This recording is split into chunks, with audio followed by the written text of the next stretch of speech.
Okay, so now after having calculated the energy density for the capacitor and the inductor, we'll use that now to discuss the energy that's in electromagnetic waves. I'm going to read from the notes. It is a familiar fact that there is energy associated with electromagnetic waves. Two simple examples are the energy in the sun's radiation and cooking with microwave ovens. To derive detailed relationships for the energy in an electromagnetic wave, we begin with the expressions derived earlier for the capacitor and the inductor for the energy densities associated with electric and magnetic fields. We're going to use those results and let them be the general results for the energy density in magnetic fields and within electric fields. The total energy density U in a region of space where the electric field and the magnetic fields are present is given by the sum of those two terms, basically. So we've taken the capacitive one there and the inductance, and the total energy density then is the sum. Previously, when we worked out the speed of a wave was associated with the permittivity and the permeability constants, we found that the electric field E and the magnetic field B in an electromagnetic wave are not independent but are related by this equation. Thus the energy density may also be expressed as a half this capacitance term plus we're going to replace the B term in here with here. Now once we've replaced this term, you can see everything's going to cancel out here and we're going to end up with another a half E squared. So you can see that a half that and a half of that is simply one of those. So it turns out that the total energy density is in fact those summed together, E naught E field squared. So the energy density may be expressed as this final term here. This shows that in a wave the energy density associated with the E field is equal to that of the B field. Because the electric field and B fields in the simple wave considered above advance with time into regions where originally no fields were present, it is clear that the wave transports energy from one region to another. We could describe this energy transfer in terms of energy transferred per unit time per unit cross-sectional area for an area perpendicular to the direction of wave travel. So if the wave itself, remember the wave is made up of the E field and the magnetic field, if it's moving in this direction, then we can talk about a cross-sectional area that this wave travels through per unit time, so we can describe the energy transfer in terms of energy transferred per unit time per unit cross-sectional area for an area perpendicular to the direction of the wave travel. This quantity will be denoted by S. This is analogous to the concept of current density, which is the charge per unit time transferred across unit area perpendicular direction of flow. To see how the energy flow is related to the fields, consider a stationary plane perpendicular to the x-axis that coincides with the wavefront at a certain time. In a time delta t after this, the wavefront moves a distance, the speed c times dt, to the right. That gives us a length. Consider an area of the stationary plane. We note that the energy in the space to the right of this area must have passed through it to reach its new location. So the volume dV then of the relevant region is the base area times that length, which is c dt. We got this volume here now, so this wave is going through and it's going through that volume in a time, and there's a small amount of volume that the wave's gone through. It's that volume we're looking at, that area times the length that wave has gone through. So that's what we're looking at there. The total energy, du, in this little region, is the energy density, energy per unit volume, U, times this volume. So we've got that energy density we worked out here times that volume. Okay, that makes sense because that's energy per unit volume. So now we've got energy per unit volume times volume, which gives us that small amount of energy in that region.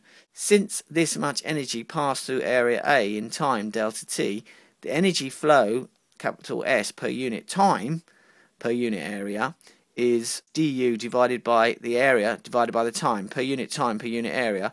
So we end up writing the S as epsilon naught c E squared. Now this S term then represents the energy flow per unit time per unit area. It's the amount of energy that's flowing across the area per unit time. Using equation 2, this equation here, we obtain the alternative form. We end up with a very simple equation, S equals EB over U naught. We've defined something in terms of the magnitude of the electric field times the magnitude of the B field over the permeability U naught. The unit for S is the joules per second per meter squared, so that's 1 watt per meter squared. So that is giving us the amount of energy passing per meter squared. You recognise that the magnitude of E times the magnitude of B is also something we can write the cross product. We can write the S as a vector, E cross B. If we calculate the vector E cross B, then you know that the vector component is at right angles to that, so it's coming out this way. As long as we always put the E in front and we stick to our standard Cartesian convention, we can write it like this. The vector S is called the Poynting vector. Its magnitude is given by that. The total energy per unit time power through any surface is given by the integral. This is the energy per meter squared. Therefore, if we multiply it by A and then sum up all of these terms, that gives us the total power over whatever this integral is the surface over. So you can write that as an integral there. The electric and magnetic fields at any point in a wave vary with time, so the Poynting vector at any point is also a function of time. The average value of the magnitude of the Poynting vector at a point is called the intensity of the radiation at that point. The SI units of intensity is the watt per square meter. Later we will consider the relation between the intensity of a sinusoidal wave and the amplitudes of the sinusoidal varying electric and magnetic fields. Now, the idea that energy can travel through empty space without the aid of any matter in motion may seem strange, yet this is the very mechanism by which energy reaches us from the sun. The conclusion that electromagnetic waves transport energy is as inescapable as the conclusion that energy is required to establish electric and magnetic fields. It is also possible to show that electromagnetic waves carry momentum. Okay, so that we can understand how we came about this momentum term here per unit volume, the thing to think about is we've just defined what the Poynting vector magnitude S is. This term, it's equal to EB U naught. Now remember also that the units for that is watts per meter squared. Now watts per meter squared, remember, is energy per unit time per unit area. It's joules per second per meter squared. What we can do to kind of prove this lambda here is a bit of quite convoluted explanation, but it makes sense. We can think about the equivalence energy relationship between energy and mass. So how we're going to do that is we're going to say that E is energy, which is joules, so we'll just temporarily write mc squared here. Watts, remember, is joules per second, so we'll put T underneath for the time.